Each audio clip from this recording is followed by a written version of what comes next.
आसीगला निज अंचल बैंक रे चाकरी करिवार सुवर्ण सुजोग। इंग्लिश सब्जेक्ट रे कमजोर थिबा विद्यार्थी मानक पई खुशीर खबर।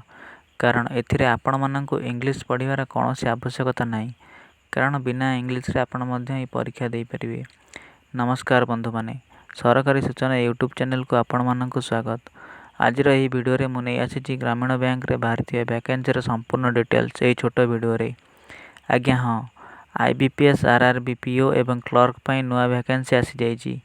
टोटल पदवी केते, एग्जाम डेट केबे रहिछि, फॉर्म फीस केते, सिलेबस कौन रहिबो, एज लिमिट एवं केउ माने एलिजिबल जानिया पई वीडियोटी को शेष पर्यंत देखंतु एवं एही भली इन्फॉर्मेटिव वीडियो पाइबा पई आम चैनल को सब्सक्राइब करंतु। आईबीपीएस आरआरबी 2025 पई मोट 13,217 टी पदवी बाहरी, जो क्लर्क बा ऑफिस असिस्टेंट पई 7,972 टी पदवी एवं पीओ ऑफिसर स्केल 1 पई 3,907 टी पदवी बाहरी। ता छड़ा जो मानक पाखरे हायर क्वालिफिकेशन अच्छी से मानक पई मध्य ऑफिसर स्केल 2 एवं ऑफिसर स्केल 3 पई मध्य वैकेंसी बाहरी। आपणकर फॉर्म फिलअप 1 सेप्टेम्बर ठार आरंभ हो सारी एवं यह 21 सेप्टेम्बर 2025 पर्यंत चालू रहिबो। प्रिलिम एग्जामिनेशन आपणकर पाखापाखि नवेम्बर किंबा डिसेम्बर मध्य रही पारे। से भली मेन एग्जामिनेशन मध्य डिसेम्बर किंबा फेब्रुआरी 2026 मध्य रही पारे। मेन एग्जामिनेशन परे आपणकर इंटरव्यू जनवरी बा फेब्रुआरी 2026 भीतर हो पारे एवं जॉइनिंग आपणकर पाखापाखि फेब्रुआरी बा मार्च मध्य हो पारे।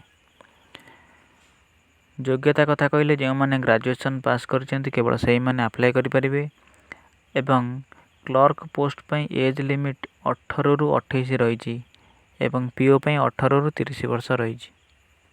एप्लिकेशन फीस 175 केवल एससी एसटी एवं पीडब्ल्यूबीडी कैंडिडेट्स पई एवं अन्य समस्त पई 850 टंका रही। प्रिलिम्स पई आपणकर सब्जेक्ट रही रीजनिंग एवं न्यूमेरिकल एबिलिटी। जो माने पीओ एग्जाम देबे से मानकर न्यूमेरिकल एबिलिटी बदल रे क्वांटिटेटिव एप्टीट्यूड रहिबो। टोटल मार्क एथिरे 80 रहिबो एवं टाइम आपनको 45 मिनिट मिलिबो। से भली मेंस पई reasoning, computer, general awareness, English, Hindi एवं क्वांटिटेटिव एप्टीट्यूड रहिबो। टोटल एथिरे 200 मार्क रहिबो एवं 120 मिनिट्स रहिबो।